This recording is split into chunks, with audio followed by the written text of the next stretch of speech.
অধ্যাপক ইউনূসের নেতৃত্বাধীন বাংলাদেশের অন্তর্বর্তী সরকারের বিরুদ্ধে আন্তর্জাতিক ক্ষেত্রে কোমর বেঁধে নামছে দেশটিতে কার্যক্রম নিষিদ্ধ থাকা আওয়ামী লীগ। অধ্যাপক ইউনূস ও তার সরকারের বিরুদ্ধে আন্তর্জাতিক সংস্থাগুলোতে অভিযোগ দায়ের করতে চায় আওয়ামী লীগ।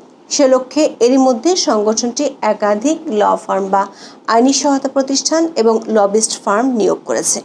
একাধিক সূত্রে জানা গেছে, এই ফার্মগুলো আওয়ামী লীগের হয়ে 3টি ধাপে কাজ করবে। প্রথম ধাপে কমপক্ষে 4টি আন্তর্জাতিক সংস্থার কাছে প্রমাণসহ উদ্যোগ নিতে আবেদন করবে।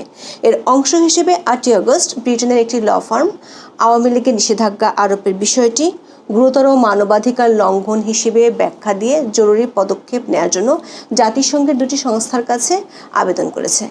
দ্বিতীয় ধাপে আওয়ামী লীগের কার্যক্রম নিষিদ্ধ করা এবং দলটির নেতাকর্মীদের নির্যাতনের তথ্য সরবরাহ করে 3টি আন্তর্জাতিক মানবাধিকার সংগঠনের কাছে উদ্যোগ গ্রহণের জন্য আবেদন করা হবে।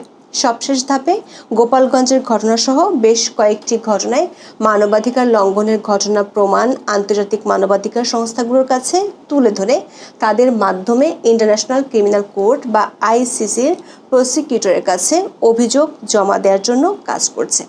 দলটির একাধিক সূত্রে জানা গেছে, বাংলাদেশে ফেব্রুয়ারিতে যে ত্রয়োদশ জাতীয় সংসদ নির্বাচন হওয়ার কথা বলা হচ্ছে, সে নির্বাচনে আওয়ামী লীগকে অংশগ্রহণ করতে না দেওয়ার বিষয়টি